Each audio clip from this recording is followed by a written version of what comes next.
Saudara, Barreskrim Polri menetapkan Kepala Desa Kohot Arsin dan 3 orang lainnya sebagai tersangka kasus pemalsuan dokumen sertifikat hak guna bangunan dan sertifikat hak milik di kawasan Pagar Laut, Tangerang.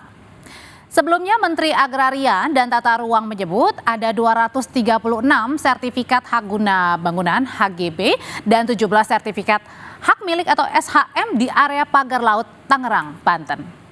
Namun karena melanggar ketentuan, Kementerian Agraria dan Tata Ruang akhirnya membatalkan 193 sertifikat. Lantas, setelah penetapan tersangka, apa langkah selanjutnya yang harus dilakukan polisi? Kita bahas usai tayangan yang satu ini. Barreskrim Polri menetapkan 4 orang tersangka dalam kasus dugaan pemalsuan sertifikat di Laut Tangerang. Salah satu tersangkanya adalah Arsin, Kepala Desa Kohot. Arsin dan 3 orang lainnya disangkakan terkait pemalsuan dokumen untuk permohonan hak atas tanah. Selain Kades Kohot, polisi juga menetapkan Sekretaris Desa Kohot dan 2 orang penerima kuasa menjadi tersangka. Dan dokumen lain yang dibuat oleh Kades Sekdes sejak Desember 2023 sampai dengan November 2024, di mana seolah-olah oleh pemohon untuk mengajukan permohonan pengukuran melalui KJSB Raden Muhammad Lukman Fauji Perkesit dan permohonan hak Kantor Pertanahan Kabupaten Tangerang hingga terbitlah 260 SHM atas nama warga Kohot. Ketua Riset dan Advokasi LBH-PP Muhammadiyah Gufroni yang menjadi pelapor dugaan pemalsuan surat hak atas tanah menyebut kasus ini tidak hanya menyeret Arsin, Kepala Desa Kohot. Gufroni menyebut ada 16 kepala desa lainnya yang diduga ikut memalsukan dokumen hak atas tanah.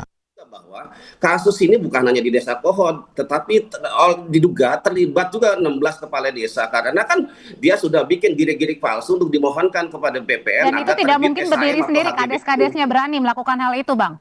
Ya betul, termasuk siapa yang membiayai, siapa yang mengurus ini. Tentu saya mau tanya, kan juga harus ditelusuri sampai kepada korporasi besar itu. Sebelumnya, pengacara Kades Kohot Yunihar mengeklaim dalam pembuatan SHM atau SHGB, kliennya hanya membantu prosesnya. Yunihar menyebut ada pihak ketiga yang mendorong penandatanganan penerbitan surat-surat tanpa penjelasan lengkap. Tapi di sisi lain, tentu ini karena pihak ketiga lah yang kemudian mendorong, membuat, kemudian meminta menandatangani tanpa kemudian menjelaskan secara utuh hal-hal yang apa ditandatangani tersebut. Akibatnya terjadilah kemudian penerbitan SHM dan SHGB. Dalam proses SHM, klien kami hingga saat ini tidak mengetahui dan tidak pernah melihat sertifikat itu ada di mana. Menurut Menteri ATR, ada 263 hak guna bangunan di Laut Utara Tangerang dengan luas lebih dari 390 hektar.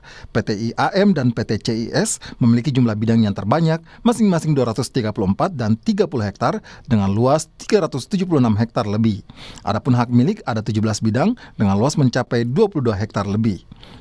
Polri belum mengungkap adanya dugaan suap dalam proses penerbitan sertifikat di Laut Tangerang.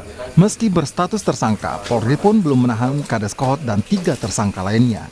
Tim Liputan, Kompas TV.